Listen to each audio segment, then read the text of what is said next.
Syrian President Ahmed al-Sharaa has held a fresh phone call with Vladimir Putin as regional tensions intensify.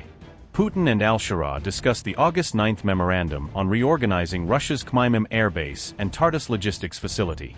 The call signals Moscow's effort to preserve its strategic foothold on Syria's Mediterranean coast, even as regional rivalries involving Israel, Turkey and Syria create a volatile security environment. Putin reaffirmed Russia's support for Syria's unity, territorial integrity and sovereignty, language that reflects Moscow's long-standing position. Netanyahu is set to face an even bigger adversary than Turkey and NATO in Syria as Putin enters the Middle Eastern fray. Russian President Vladimir Putin spoke by telephone with Syrian President Ahmed al-Sharaa on August 26, marking a new high-level contact between Moscow and Damascus after their agreement on Russia's Syrian bases.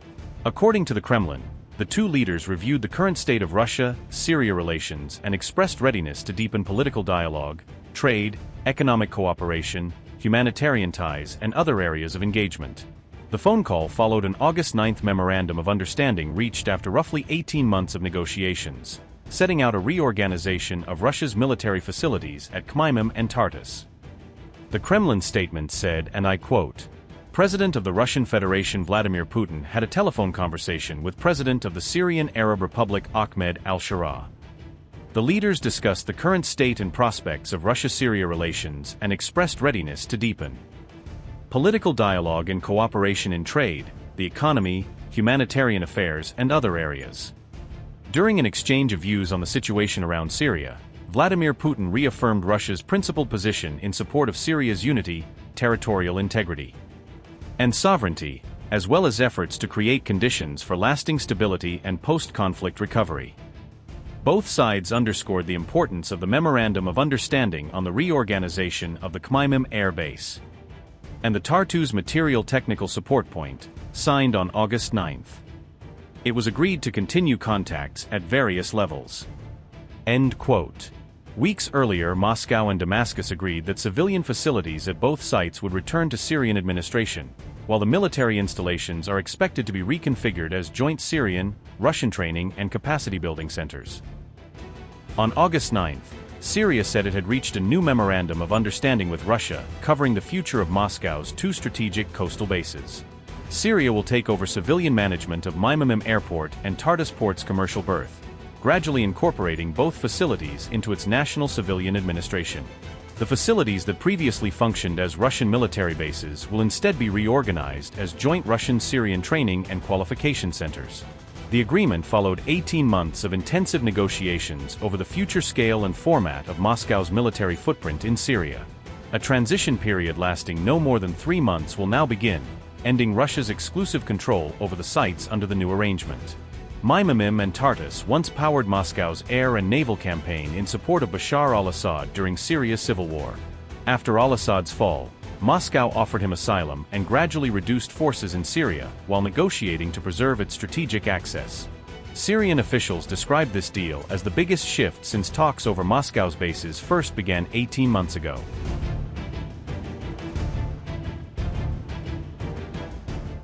Israel said it targeted a potential Turkish military buildup at Abu al-Duer Air Base in Syria, citing concerns over a possible deployment.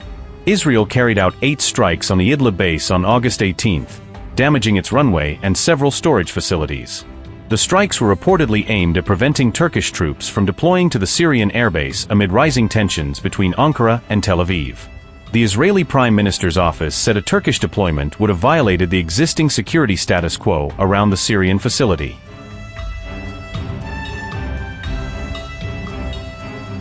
Turkey denied having troops at the base and accused Israel of using what it called false claims to justify the strikes. Turkey also condemned the attack as a violation of Syria's sovereignty and territorial integrity, warning against further Israeli military action. Turkish Foreign Ministry said, and I quote, "We strongly condemn the airstrikes carried out by Israel. We call on the international community to adopt a more resolute stance in order to bring an end to Israel's aggression against Syria, and to ensure accountability for these actions, which disregard international law." Unquote.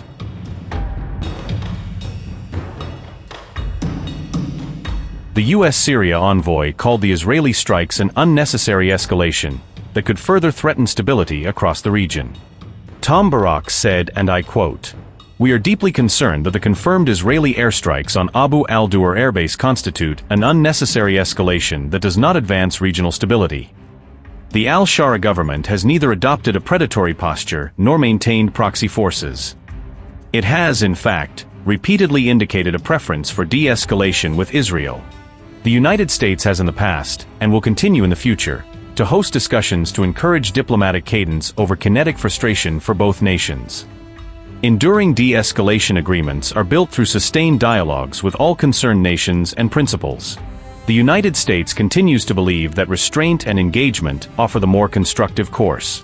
We encourage all parties to prioritize logical discourse over further military incidents." Syria condemned the attack as unjustified aggression, and warned that the strikes threatened regional security and stability. Abu al-Duer had been out of service as a dedicated military base since rebel forces seized control of the facility in 2013. Syria had been rebuilding military facilities after the 2024 offensive that toppled Bashar al-Assad and reshaped the country's security landscape.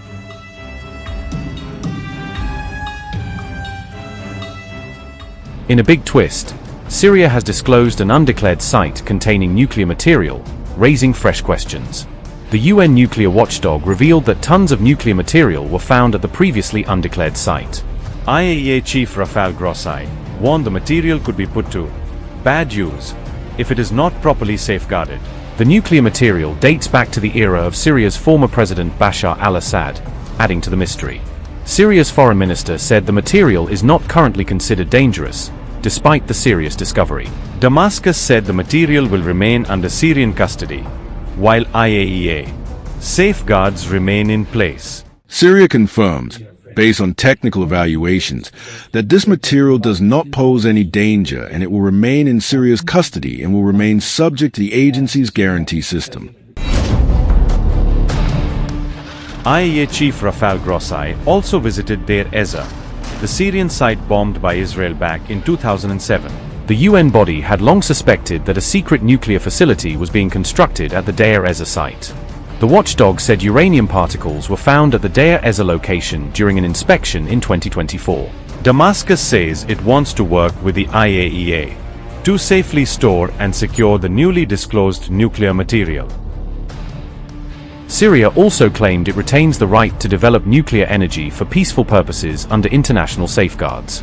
The material will remain under international oversight as Syrian and IAEA experts work together on its safe handling. Yesterday, Dr. Grossi stopped at Deir Ezzor to be the first Director General in the history of the agency to enter the site after 18 years of its closure. The new Syrian state has been granted access to it with an initiative and a political decision. This is a turning point in the path of the new regime that will pave the way for Syria's transparency and strengthen its role in supporting stability. What happened to Khmeimim yesterday is now under the light of our free will. Ladies and gentlemen, on July 17th, we sent an official message to the agency to announce our free will for the presence of nuclear weapons in an unannounced site within the legacy left by the current regime. We called on the agency to identify the site and obtain access to it. We provided its team with access and protection requirements.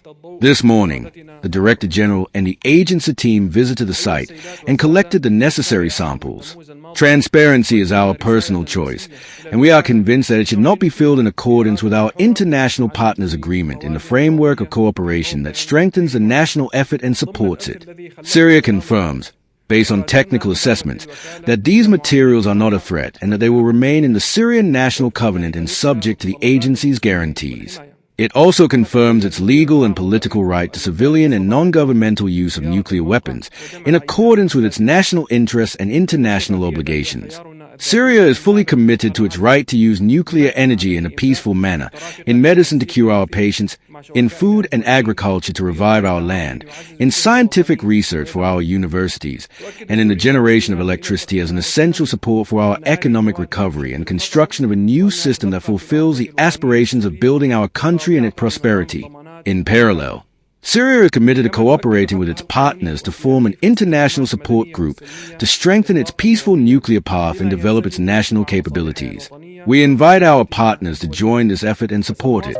Upgrade your news experience with the all-new HT app. Download now.